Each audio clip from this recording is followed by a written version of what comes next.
I was like I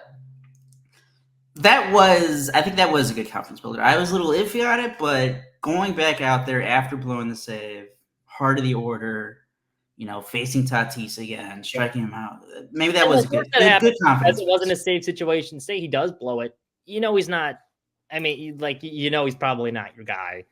That's the thing, though. If he would have blown it or would it look shaky again, the Cubs have no guy. No, and then, the next guy is Hector Neris, and he's looked worse. Right. So that is the concern going forward. But again, I think it's only survive for these next 3 weeks.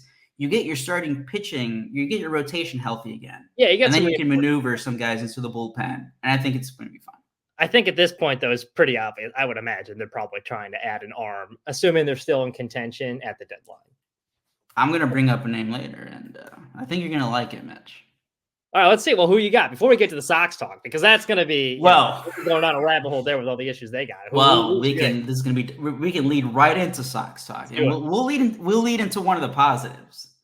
He has, I think, this year left of control, and next year, so a year and a half, or let's call it 2 years. And he got transitioned back to the bullpen this year. He's looked amazing. What do the White Sox want for Michael Kopech?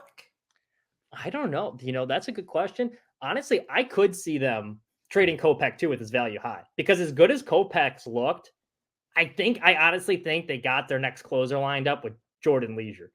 He has really impressed me. They put him in a situation in Saturday's game, and they were down 2-0 at the time, runners on base.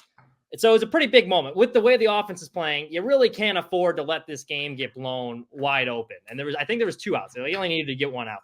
First batter comes in, he gets a weak pop-up. And it was one of those that just kind of fell in between where he did what he was supposed to do, got the weak contact, runner scores, makes it 3-0. So now you got the bases loaded and Bobby Witt Jr. coming up. Best hitter on the Royals. And it would be easy for him to get frustrated in a situation like that. And at this point of the game, too, everyone in the stadium standing up, chanting for Bobby Witt. So, it's a tough situation to be in for a rookie. You're facing the best hitter, bases loaded, just got a tough, pitch that arguably should have been an out.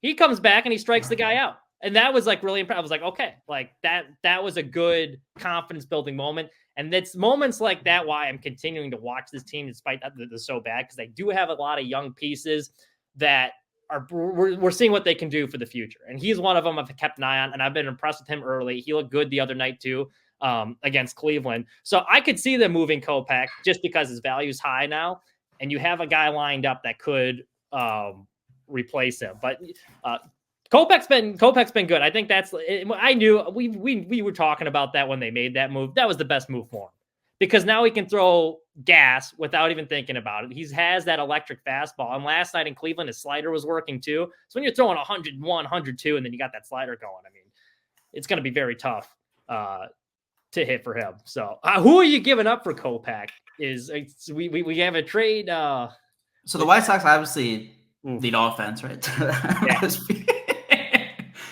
I mean, that's the thing. Who do you get? What do you get? What is it? Is it second base? I feel like this has been the same question since we started the podcast in 2018. White Sox need a second baseman or a right fielder, probably both. So there's a lot that this team could need. So honestly, any sort of talent, because there's so many holes to fill at this point. They'll take maybe an Alexander Canario could play your center or outfield help, DH. He's 23 years old. Also some speed. There's Luis Vasquez. She's at AAA. He's been a home run hitter the last couple of years in the minors for the Cubs. Great. You want to talk about Chris Getz on defense? Luis Vasquez right now is an MLB ready shortstop. So there you go. If you want Luis Vasquez, Montgomery is probably going to be up later this season. That's good. That's where that gets a little tough. But I would not be opposed to a power hitting infielder that plays good defense.